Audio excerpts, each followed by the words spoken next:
Now, the proposals in the Building Bridges Initiative Constitutional Amendment Bill 2020 are no step further from acceptance. Aggressive and polarizing marketing began and continues, with both proponents and opponents to the initiative pulling to their side.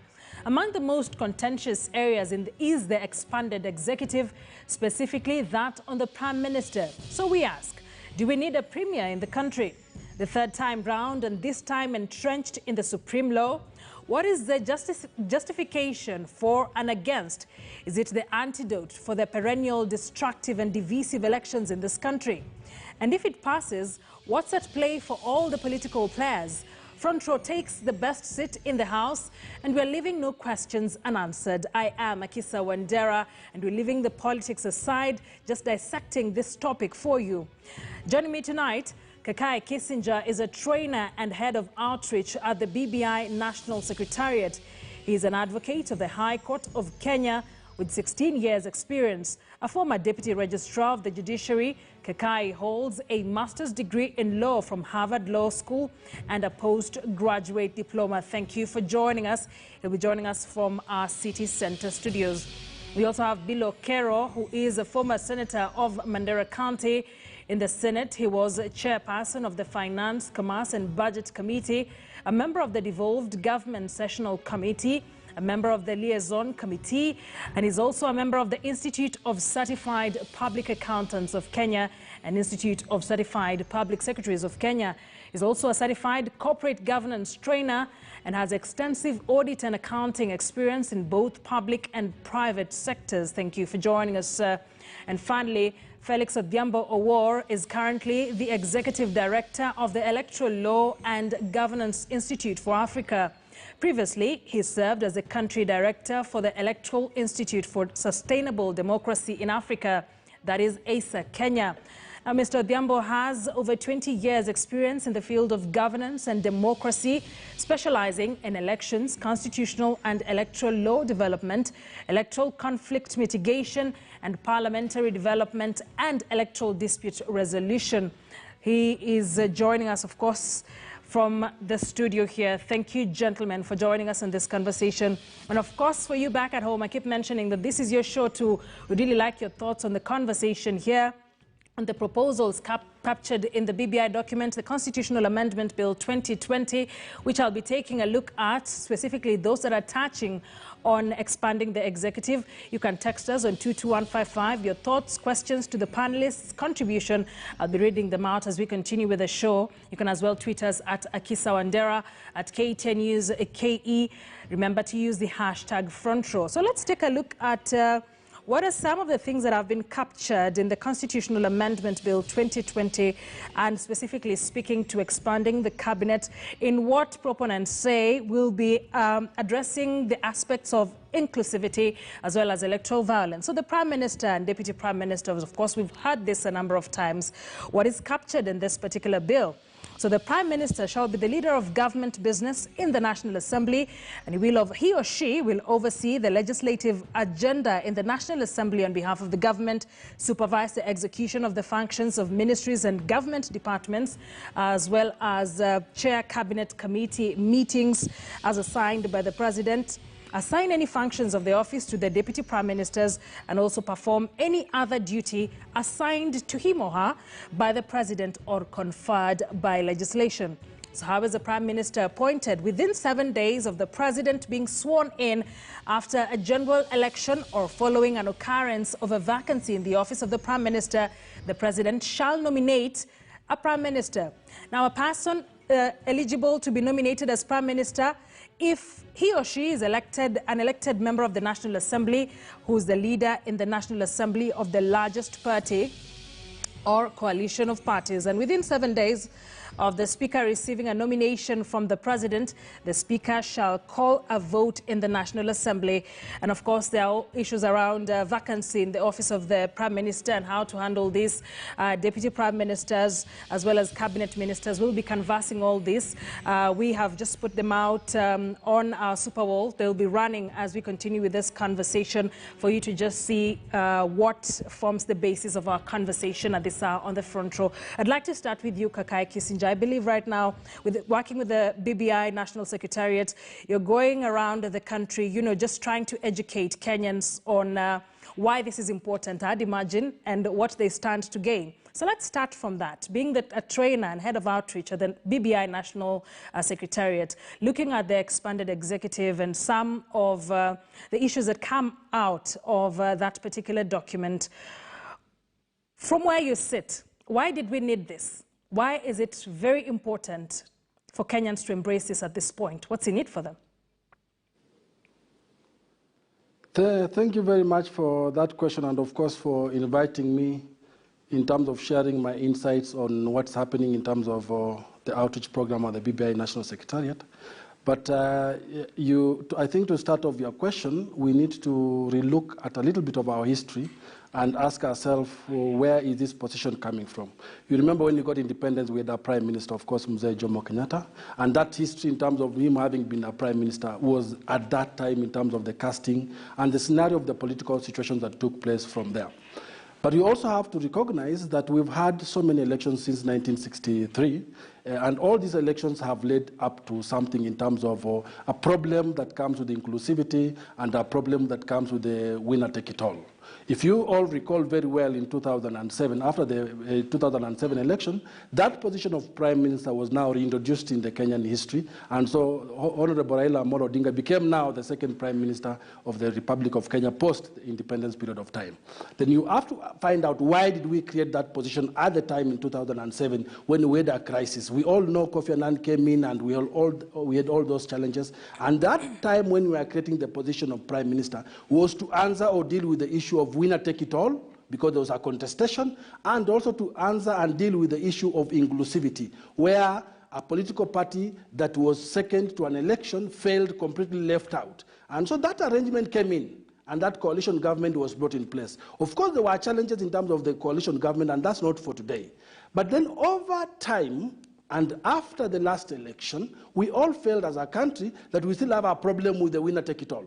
So two things that gave rise to that position of Prime Minister. One, the issue of inclusivity. How do you as a country moving forward in the 21st century deal with it? Especially a country like Kenya, where election is always divisive, we always have challenges, and the person who has lost the election or the second political party that has lost the election feels completely left out. Number two, how do you then include them in government? Because at the end of the day, the leader of that country, the president of that country, wants to run a country cohesively and properly. We saw the challenges that came after the last election, the disputed presidential election. His Excellency could not manage to run the country as was expected of him. So this challenge of position of Prime Minister is not new in Kenya. It has been existing. But it only solves one key thing: inclusivity and winner take it all. Because now the president, under the current BBI, if it goes through, you will see a situation whereby the president is being assisted to manage parliamentary affairs by the Prime Minister. Then one would ask, how then we are terming it as winner take it all, and I'd like you to paint a picture for us very clearly for the sake of our audience. How does it cure the winner take it all? Because those that are against this have said that it doesn't, that in fact we are using a lot of words to justify something that really would not resonate with Kenyans. So paint that picture for us. When you say that it cures winner take it all, how does it include all the almost 50 million Kenyans in this decision? You know, we have to look at it from the fact that we are dealing with the executive. And the executive in Kenya is divided into two terms. The national government as an executive, and of course the county government in terms of devolution as executive. So we have a situation whereby in the county government, people are participating and are getting involved, and then now the county government is running. But at the national level, we've always had an issue where people say the president is supreme, there is a lot of powers against for the president, and therefore, whoever then becomes the president of the Republic of Kenya has massive powers, according to the 2010 Constitution. But when you look at what now BBI is trying to say, that issue that always arises of imperial presidency actually is being demystified, because BBI is saying that once a president wins a seat, he is now going to nominate a prime minister. And this prime minister, is actually going to be a member of parliament. So that already addresses the issue of the wage bill. But why is it that we are saying people are going to be included? It's because how do you expect somebody who has the largest political party or coalition sitting or having some members of parliament, but not having a role completely as a leader? So we need to understand that this issue tries to bring everybody on board to participate in government affairs. The responsibility of a president is to rule. The responsibility of a president is to manage. But you can only manage a situation and rule a country properly when you have proper governance structures in place.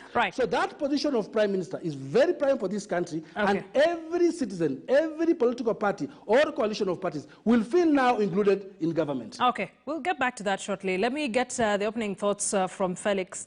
Felix Odhiambo, you have gone across the continent, perhaps beyond advising on such kind of things. Would this be the best practice for Kenya?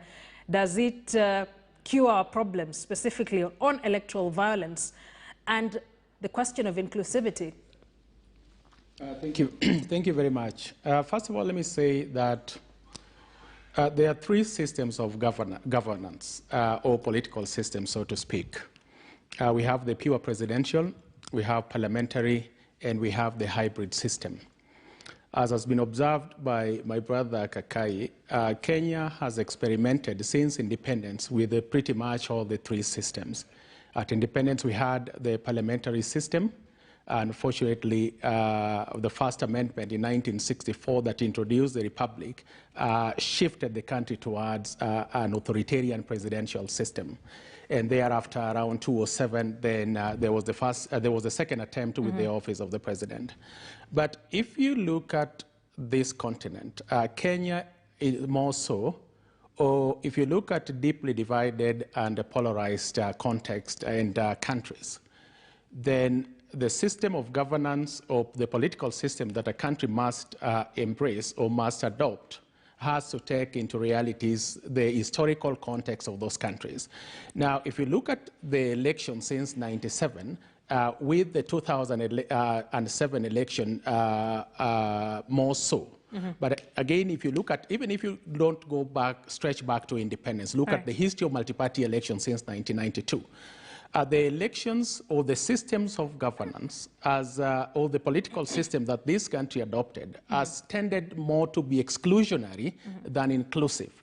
And secondly, the electoral process in almost every election, violence is a permanent feature of almost all elections, not just in Kenya, but in this context, in Africa, leading to the perception that electoral violence is actually the new manifestation of conflict, violence in post-conflict Africa. Now, no system is perfect, is absolutely perfect. There would be weaknesses and there would be dangers and things like that.